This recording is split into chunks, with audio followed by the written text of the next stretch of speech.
a Euro-style sci-fi legacy game that gets bigger and better every time you play it.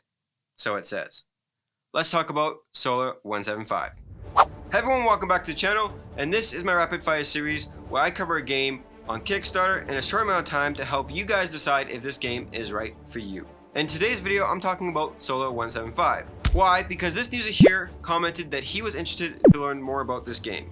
So if you guys want me to cover a game that's currently on Kickstarter, let me know by commenting down below and I'll make sure to cover it in some way, shape, or form. Now with that being said, let's just jump into today's video. You are playing as a CEO of a corporation trying to gain influence throughout the solar system. Build outposts, mine for resources, expand your domain, and vote to change the political parties that are in control to your favor, in order to gain the most amount of points at the end of the game. This game plays 1 to 4 players unless you pick up the expansion pack for 5 players. Not only that, there's over 100 hours worth of gameplay with this game. Let me explain. At its core, Solar 175 is an area control worker placement game that has a campaign mode that will unlock an ever-evolving world-building experience each time you play.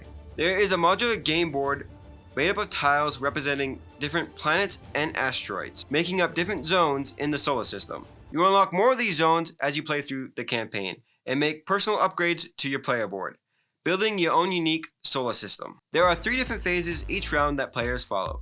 There is the draw phase, where players will draw workers from their bag. Each player will start off with basic workers, but players will need to gain special workers in order to do different jobs throughout the game. Different workers can only perform certain jobs.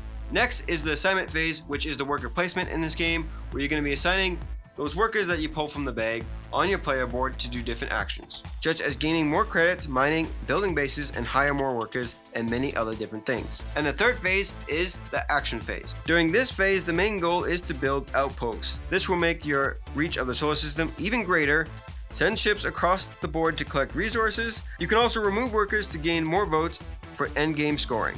Once the player builds the last remaining outpost, this triggers the endgame scoring. Votes are tallied, and then all players will tally their influence points, and the player with the most influence points wins the game. However, let's talk about why voting is so important and why it can change the course of the game. There are 3 different political parties to vote for during the game. The endgame scoring changes based on what political party wins. This could double your points. You want to make sure you vote for the party where you have the most tokens that you gained from your action. This is important to note because you want to make sure you follow other players and what tokens they have gained, because those are going to be the parties that they are voting for. Also, depending on what political party wins the votes, this will be the new government leader in the next game that you play. The decisions that you make will carry over to the next game as you play throughout the campaign. You even gain points even if you lose at this game. This could lead to unlocking new rewards and bonuses for your player board. The win of the game will only change certain aspects about the game that will get integrated for the next game that you play. So you don't have to worry about if a player wins a game that they will have a certain advantage in the next game that you play. This game does seem like it's going to be fairly balanced from game to game. Even though this is a legacy game like I mentioned, you're not destroying or defacing any game components. The game can be reset and replayed for anyone to enjoy if you so wish to do so. The main thing you need to focus on this game is what other players are doing, depending on how they're building the bases and where they're placing the ships. That is going to be the deciding factor on what choices you should make in the game in order to win.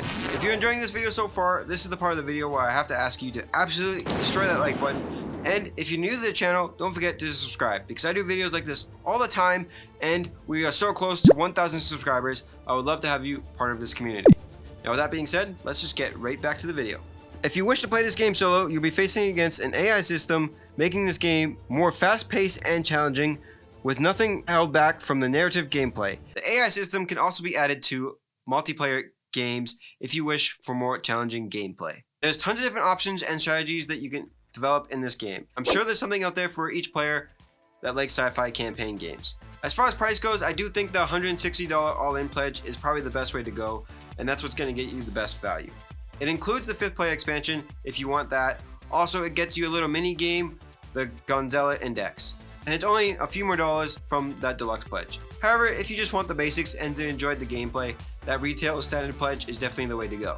As far as my personal thoughts go for this game, it has cool miniatures. I think it has a fantastic storyline, great world building. It even comes with a magazine that helps you keep track of the scoring in the game with tons of lore behind it. I think that's incredible. There's multiple different endings in this game depending on how you play it. That's something really cool. Once you unlock everything, and once everything is developed in this game, it's going to be kind of your own personal style of game. and I think that's going to be incredible. And for all those people looking for a reason not to back this game, I would just recommend, do you need another sci-fi game to add to your collection? I mean, if you just back Unsettled, possibly that's on Kickstarter, that's another really good sci-fi game. Or if you don't like legacy games, then this game is probably not for you. And there's still a lot more great games that are coming out this month. Check out this video right here to learn more about those games, and I'll catch you guys in the next video. Take care.